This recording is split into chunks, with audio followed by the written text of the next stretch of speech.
When your world crumbles, it doesn't start with an explosion. It's the little things, the quiet clues, that break you. That night, I waited for Samantha to come home. Midnight ticked past, and my patience was wearing thin. She'd gone out with her friends, said she needed a break, but when the door creaked open and I saw her, my stomach dropped. Her hair was a mess, like she'd been through a storm. Her clothes, torn at the edges, hung loosely, and there was something else, something I couldn't ignore. The faint, unmistakable wetness on her thighs. I froze. The air around her reeked of cologne. Not hers, not mine, someone else's. A stranger's. I helped her to bed after cleaning her up. "What happened, Sam?" I asked, trying to sound calm, trying to believe there was an explanation. But her eyes, glassy and unfocused, wouldn't meet mine. She mumbled through the haze of alcohol, words that made my chest tighten. It didn't mean anything, just once. "I'm sorry." Her words hit me harder than anything I'd ever felt. Sorry? For what? I wanted to yell, to demand answers, but I couldn't. Not then. Not while she was like that.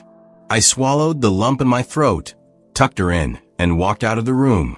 My heart told me to hope, but my gut whispered the truth. Something had happened. Something I wasn't sure I could forgive. The next morning, when the alcohol wore off, I was going to get my answers. And I had a feeling I wasn't ready for what I'd hear. The morning after is when reality sets in. Samantha woke up groaning, clutching her head like it might split in two. I heard her shuffling around the room, probably piecing together fragments of the night before. Meanwhile, I was already in the kitchen, sitting in silence, staring at the evidence I couldn't ignore. I'd been up for hours. Sleep wasn't an option. My mind wouldn't stop replaying her slurred words, the smell of cologne, and the things I'd seen. I needed answers, but more than that, I needed the truth. She walked in, still in her wrinkled clothes from the night before, her eyes red and tired. She looked at me, confused, until she saw the photos on the table. There they were, right in front of me, undeniable proof. A close-up of the stains on her dress, and a faint but visible handprint near her waistline. I had taken those photos last night. I wasn't trying to be cruel. I just needed to document what I couldn't yet process. "Do you even remember what you did last night?" I asked her, my voice trembling, not from anger, but from the ache in my chest. Her face fell, and I saw it, the panic, the guilt, and the realization. She didn't need to ask what I was talking about. She already knew. Samantha broke down right there in the kitchen, her shoulders shaking as tears streamed down her face. "I'm sorry," she choked out. "I didn't mean for it to happen. It was a mistake." Her words cut through me, sharp and cold. "A mistake?" I said, cutting her off. "You didn't just trip and fall into this. You chose it. You walked into that bar, got drunk, and let another man put his meat inside of you." She tried to explain, tried to justify it with her drunken state, but I wasn't having it. Her tears didn't move me anymore. They felt hollow, just like the excuses she was making. At that moment, I realized something. She wasn't just apologizing to me. She was trying to make herself feel better. And that was the part that hurt the most. She didn't fully understand what she had done to us, to our marriage. I couldn't listen anymore. I stood up, looked her in the eyes, and said, "I need some air." Then I walked out, leaving her alone with the wreckage she'd created. You can't just let something like this go. Not when your trust has been shattered. Not when every fiber of your being is screaming for the truth. I tried, God knows I tried, to put it out of my mind, but the questions kept eating at me. Who was he? Why her? And most of all, how long had this been going on? I started with what Samantha had told me. Her drunken confession was vague and scattered, but there were enough breadcrumbs to follow. A name, Adam. That was all I needed to start digging. It didn't take long to find him. Social media makes it easy to connect the dots when you're motivated. Adam was exactly the kind of guy you'd expect. Clean-cut, successful, the type who knew how to charm his way into anything. But what caught my attention was something much worse. Samantha followed him. And he followed her back. This wasn't random. It wasn't some faceless stranger. They knew each other. Another detail I didn't expect is that Adam was married. He wasn't just married. He had kids, a perfect little family plastered all over his Instagram. Photos of them on vacation, celebrating birthdays, even cozy Sunday mornings at home. He looked like the kind of man who had it all. But then again, so did I. And look where that got me. The more I looked, the more things started to click. I needed to know how deep this went. Samantha's phone became my next target. She didn't know I was watching, but I had to know everything. Late at night, while she slept, I unlocked it. That's when I saw the messages. Short, casual, but damning. Adam knew she'd be at the bar that night. They talked about it. A few light exchanges, just enough to set the stage. He showed up because he knew she'd be there. It wasn't random. It was an arrangement. My body was shaking as I read their conversation. It wasn't long, but it didn't need to be. There it was, plain as day. Proof that this wasn't just a drunken mistake. It was planned, maybe not in so many words, but enough to know they both knew what they were doing. That night I made a decision. I was going to make sure his wife knew the truth. She deserved to know what kind of man she was married to. And when I was done with him, I turned my focus back to my wife. The divorce papers were already being prepared. I just needed closure before I walked away. I had the name, I had the evidence, and now I had a plan. It wasn't about revenge. It was about justice. If my marriage was falling apart, so was his. I debated whether I should tell his wife, Charlotte. Some might say it wasn't my place, but I disagreed. She deserved the truth just like I did. So, I reached out. It wasn't easy. I worded my message carefully, explaining that I needed to talk to her about something important. She replied the same day. We agreed to meet at a quiet cafe downtown Neutral Ground, where emotions wouldn't boil over. Charlotte was waiting for me at a small coffee shop. She was dressed simply, her dark hair pulled into a neat ponytail. She looked confused, maybe a little nervous, but she smiled politely as I introduced myself. I could see the love in her eyes when she mentioned Adam. That made it harder. I didn't sugarcoat it. I told her why I was there. Your husband had an affair with my wife. Her smile vanished, replaced by shock. Her hand trembled as she set down her coffee cup. For a moment, she didn't say anything, just stared at me like she couldn't believe the words coming out of my mouth. I reached into my bag and pulled out the photos. Evidence of what I'd found.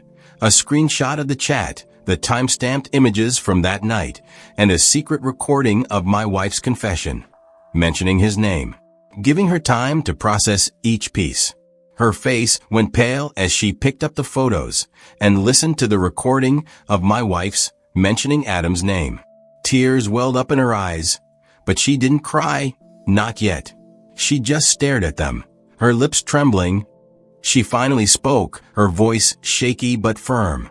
Thank you for telling me. I nodded and stood to leave. There wasn't anything else to say. As I walked out of that coffee shop, I felt a strange mix of emotions, anger, relief, even guilt. What Adam and Charlotte did next wasn't my concern anymore. My focus was on taking back control of my life. And that meant letting go of Samantha and everything we used to be. After that night, the house felt different. Samantha wasn't the same either. I could see it in her eyes, the way guilt weighed her down. She tried everything to fix what she'd broken. First, it was the tears. She cried every day, begging me to talk, to let her explain, to give her another chance. She told me she'd do anything, counseling, therapy, anything I needed. But every time I looked at her, I saw the shadow of what she did. She started leaving me notes, little scraps of paper tucked into my jacket pockets or left on my pillow. I love you. I'll never hurt you again. Please don't give up on us. At first I read them. Then I stopped. She even made dinner every night, my favorite meal. I couldn't sit at the same table with her, pretending like everything was fine. It wasn't. Part of me wanted to believe her. I wanted to forgive her. For years, we'd built a life together, a life I thought was solid. But now, I couldn't unsee what I saw, or undo the knot in my stomach every time I thought about her with someone else. She didn't just cheat on me. She shattered the trust I'd placed in her, the respect we'd built. One evening, she cornered me in the living room. Her eyes were swollen from crying, her voice hoarse. "Please, Brad," she whispered. "I love you. I'll do anything to fix this." I finally looked at her and I said, "I don't think so." My words hit her like a slap. She sank to the floor, sobbing, clutching at her chest like it physically hurt. And maybe it did. Maybe she felt even a fraction of the pain she'd put me through. For days, Samantha and I lived in a house that felt more like a battlefield after the war. No shouting, no screaming, just the unbearable weight of what she'd done hanging in the air. I had hoped, even just a little, that the quiet might bring clarity, that maybe we could fix what was broken. But deep down, I already knew the truth. Some things can't be repaired. I'd spent those days tying up loose ends, sorting out bank accounts, reviewing documents, preparing for the inevitable. I thought about every moment we'd shared, the good and the bad, and wondered if it was enough to stay. That morning, I walked into the living room where Samantha sat, staring at the floor like it might give her answers. She looked up when she heard me, her eyes swollen from days of crying, her face pale and desperate. I held the papers in my hand, and for a moment I hesitated. Not because I doubted my decision, but because I knew this was the moment everything would truly end. "You made your choice that night," I said, my voice calm but firm. "This is mine." I placed the papers on the table in front of her. The words hit her like a slap. I could see it, the way her whole body tensed, the way her lips trembled as she reached for them. "Brad, no, please," she whispered, her voice cracking. "We can fix this. I'll do anything." She fell to her knees, clutching at my hand, sobbing so hard I thought she might choke on her own breath. "Don't do this," she begged.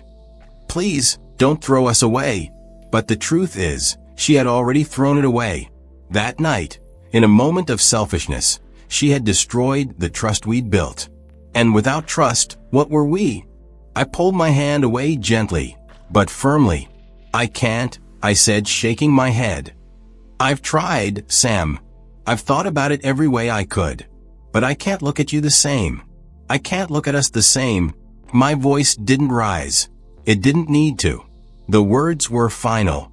As I walked out of the room, leaving her sobbing on the floor, I felt a strange mix of emotions. There was sadness, of course, but also relief. For the first time in days, I felt like I could breathe again. It wasn't the ending I wanted, but it was the one I needed. Some choices leave scars too deep to heal. And hers did. It's strange how the end of something that once meant everything can feel so hollow. But that's how it was. Hollow. I walked out of that marriage a free man, but freedom didn't feel like I thought it would. For weeks, I couldn't bring myself to touch the bed. I slept on the couch because the bedroom smelled too much like her, like memories I didn't want to relive. But slowly things started to change. I stopped looking at the empty spaces she used to fill and started seeing the possibilities instead. I bought new furniture, rearranged the living room, and even painted the walls a different color. It was my way of saying, "This is mine now." I wasn't rebuilding a house. I was rebuilding me. The cracks she left, the scars, they didn't go away, but they started to hurt less. And in their place, I found something I hadn't felt in years, peace. Samantha? I don't know what became of her after that. We stopped talking after the papers were signed. But I heard things. She tried to move on, but it wasn't easy. Some people say time heals all wounds, but I don't think that's true. Time doesn't heal. It just gives you a chance to grow around the pain, to learn how to carry it. For me, that meant learning to be okay with being alone. I'd rather spend my days in quiet peace than in a marriage that reminds me of betrayal. And as for Samantha, I hope she finds a way to live with what she did. Not for me, but for herself. In the end, we both lost something. I lost a wife I thought I knew, and she lost everything she once had. But the difference is I found something better. I found myself. And that was worth every painful step.